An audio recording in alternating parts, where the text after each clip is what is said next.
In a visit to Singapore on September 13, 2024, Pope Francis said, "All religions are paths to God. They are like different languages that express the divine. But God is for everyone, and therefore, we are all God's children." This is revolutionary, as most Christians believe that Christianity is the only path to God. 2 years earlier in Kazakhstan, the Pope declared, "We note that pluralism in terms of differences in skin color, gender, race, language, and culture are expressions of the wisdom of God in creation. Religious diversity is permitted by God, and therefore any coercion to a particular religion and religious doctrine is unacceptable." Some Christians and even Catholics feel uneasy with the Pope's progressive and pluralistic view. Holier-than-thou evangelicals concoct a cacophony of crude criticisms against the Pope. The loudest voices come from America, where self-interested evangelicals, mired in money and politics, enrich and empower themselves, instead of promoting love and peace among diverse people. The backward-looking reactions of these evangelicals are only expected, as they do not think beyond greed and fear. Instead of progress and pluralism, they want to preserve and perpetuate their wealth, power, and exceptionalism. Like monarchs of yesteryears, evangelical leaders rewrite and reinterpret religious texts to monopolize truth, consolidate power, and exert their authority. They create and use religious dogmas to control and enforce obedience in the people. For them, religious diversity and pluralism are unacceptable, because these ideas of Pope Francis weaken their power and authority. But it will be futile for them to resist the Pope's ideas, whose time has come. Today's digital era enables rapid dissemination of life-affirming ideas that benefit humanity, just like 5 centuries ago, when the spread of printing press facilitated the Protestant Reformation. In 1517, Martin Luther published the 95 Theses, which opposed the Church's sale of indulgence certificates supposed to reduce the punishment in purgatory for sins of the buyers. Initially, buyers and sellers of indulgences resisted Luther's Reformation, but 5 decades later, the Catholic Church abolished the sale of indulgences. 5 centuries ago, Martin Luther reformed Christianity from outside the Catholic Church. Today, Pope Francis is reforming Christianity from within the Catholic Church. As evangelicals continue to criticize the Pope, church attendance continues to decline in America, where Christians want more political power and less religious diversity. Meanwhile, Christianity is growing in Asia and Africa, where Christians have less political power and more religious diversity.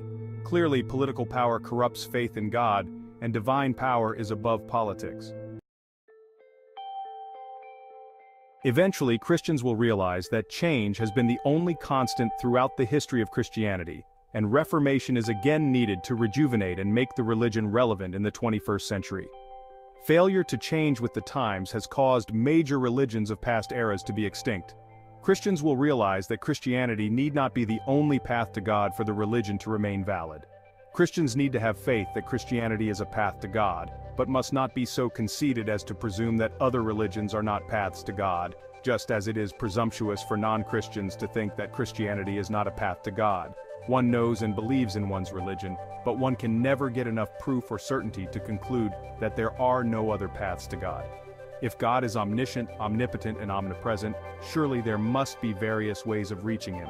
With rapid modernization of the world, Christianity needs to adapt to changes to stay relevant.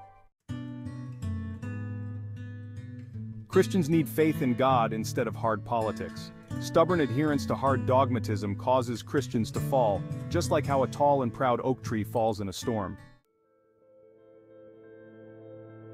Many evangelicals are too proud to abandon their self-righteous exceptionalism, which is an outdated and obsolete belief with neither ethical nor logical basis.